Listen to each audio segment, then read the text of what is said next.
Brooklyn Hakeem gets all in his feelings over an interview Karoline Leavitt recently had on Fox. Here's what he had to say. Karoline Leavitt, who's sick, she's out of control. And I'm not sure whether she's just demented, ignorant, a stone cold liar, or all of the above. And here's the audio from that interview. The head of the executive branch, and therefore he has the right to hire and fire executive branch employees. And unfortunately, the administration has taken the tough step to lay off thousands of workers across the federal government because the Democrats have selfishly chosen to shut our government down in the name of partisan politics. And now you have this far left district court Democrat appointed judge who literally just uses politics from the bench and has no legal rationale for this nationwide temporary restraining order, and she is now blocking the administration from doing what the Supreme Court has already affirmed the President of the United States can do.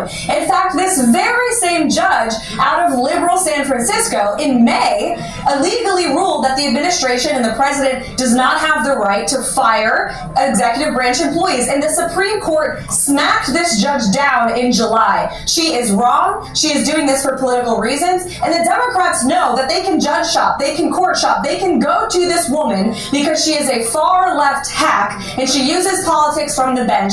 We are very confident we are going to win this temporary restraining order, and the Trump administration will continue to try to fight through this shutdown and get the government back open so we can get people back to work. So far, I haven't heard anything she said that was wrong. The Democrats elected to keep the government shut down, so Donald Trump has now got the keys to do whatever he wants as far as layoffs. And now you can't be mad for that. All right, Karoline, Sandra here. Good to have you back on America Reports. I haven't seen White House response yet, but you can provide it to us here. To these unauthorized pro-Palestinian political messages praising Hamas, attacking President Donald Trump and Israel's Prime Minister Benjamin Netanyahu, by the way. They were broadcast over these public address systems and terminals at 4 airports, including one in Pennsylvania. I want to get your reaction to that as Martha McCallum sat down with the New York City mayoral candidate Zoran Mandani here in the Fox studios yesterday. And when asked, he refused to call for Hamas to lay down their weapons. Karoline, listen here and we'll get your reaction. Do you believe that Hamas should lay down their weapons and leave the leadership in Gaza? I believe that any future here in New York City is one that we have to make sure that's affordable for all, and as it pertains to Israel and Palestine, that we have to ensure that there's peace, and that is the future that we have to fight for. Hold on, wait, what? Did he just duck that question? Or did he just didn't answer the question? Maybe you need to ask that question again, Martha. You won't say that Hamas should lay down their arms and give up leadership in Gaza. I don't really have opinions about the future of Hamas and Israel beyond the question of justice and safety. A city with a high Jewish population, New York City. He refuses to answer the question, should Hamas lay down its weapons against Israel? It's insane. What is White House reaction to all of that, Karoline? Well, that's a classic case of I don't want to answer the question because I know it's wildly unpopular. And the Democrat Party, this interview proved that the Democrat Party's main constituency are made up of Hamas terrorists, illegal aliens, and violent criminals. That is who the Democrat Party is catering to, not the Trump administration and not the White House and not the Republican Party, who is standing up for law-abiding Americans, not just across the country, but around the world. And that's why President Trump worked so hard to end this conflict in the Middle East. It was President Trump who brought home the last living hostage out of Gaza, Edon Alexander, who has since been reunited with his family in New Jersey. It's President Trump who is actually pushing for peace. And I would like to add, where are all of the Free Palestine protesters? It's President Trump who freed Palestine, literally. And they are now very much quiet because why? They can't stand President Trump. And that is the basis of the Democrat Party today. They don't stand for anything except for catering to their far left base, which, as I said, includes anti-Semites, includes Hamas terrorists, illegal aliens, and violent criminals who they want to let off freely to roam in American streets. She also forgot to say they also want men to be competing in women's sports, and that it's okay for a man to undress in a woman's locker room. She forgot to say that also. But this is what got Hakeem Jeffries in his feminine energy. But he can call out sweet Karoline Leavitt, but he won't stand on business and support Zoran Mamdani because he's from New York and he knows there's a high population of Jews in that community. Caroline, let me get back to the shutdown if I could, because the Democrats have been saying, look, they will only pass a continuing resolution if it includes an extension of the Obamacare enhanced tax credits in it. Well, Senator John Thune has held out an offer to the Democrats saying, we'll give you a vote on those tax credits if you agree to reopen the government. Here's what he said a short time ago. I've said we are willing to have a conversation. I've said if you need a vote, we can guarantee you get a vote by a date certain. I can't guarantee it's going to pass. I can guarantee you that there will be a process and you will get a vote. Don't forget, it was the Democrats who initially voted to sunset these enhanced Obamacare tax credits in the Inflation Reduction Act. They are designed to sunset at the end of December of this year. Do you expect the Democrats will or won't take the leader up on his offer?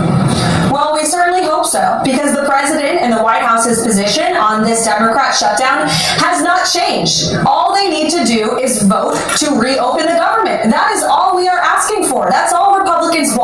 We want to reopen the government, get people back to work, get people paid. And the Democrats are just so selfishly using politics to shut down the government and hold the entire country hostage. We now have thousands of flights across the country that have been delayed and canceled because air traffic controllers and TSA agents are not getting paid through this shutdown. President Trump had to tap into tariff revenue to get WIC money out the door for vulnerable women, infant, and children. President Trump and the White House used a creative solution to get our troops paid. The president is bending over backwards to do what's right by the American people, and the Democrats are continuing to play partisan politics. We hope every day that sensible Democrats with just a little bit of courage, like John Fetterman, Bernie Sanders and AOC, who, according to the CNN town hall last night, are clearly the new leadership of the Democrat Party, stand against that radical nonsense and vote to reopen the government. And then we can have serious conversations about healthcare, about immigration, about our economy. That's what this administration wants to do. President Trump wants to fix our broken healthcare system. That's why he's had a number of announcements with major drug companies to bring down the cost of prescriptions and pharmaceutical drugs in this country for American consumers. He's more than committed to talking about that. But first, we must reopen the government. And it's deeply unfortunate Democrats voted today for the 10th time to shut down the government for the 16th day in a row. She said Bernie Sanders and AOC are now the head of the Democrat Party, which I believe to be true, but it shouldn't be true, because Hakeem Jeffries and Chuck Schumer are supposed to be the head of the Democrat Party. Now, everyone with a brain believes that healthcare costs us too high. But to hold the American people hostage, the TSA workers, the federal workers, the government workers, the troops, without a paycheck, is insanity. And they the ones that is voting to shut the government down. There's nothing I'm hearing her say that's not true. So when Hakeem Jeffries can get in his feminine energy and call out Karoline Leavitt as ignorant, when Brooklyn Hakeem won't condemn Zoran Mamdani, and that's why you won't come out and publicly support him, is why Donald Trump put a sombrero on this guy's head, and he says there's no leader in the Democrat Party because Hakeem Jeffries and Chuck Schumer should be the voice of the Democrat Party. But instead, is Bernie Sanders and AOC. Let me know what you guys think. Like, comment, subscribe. Follow God, not Coach.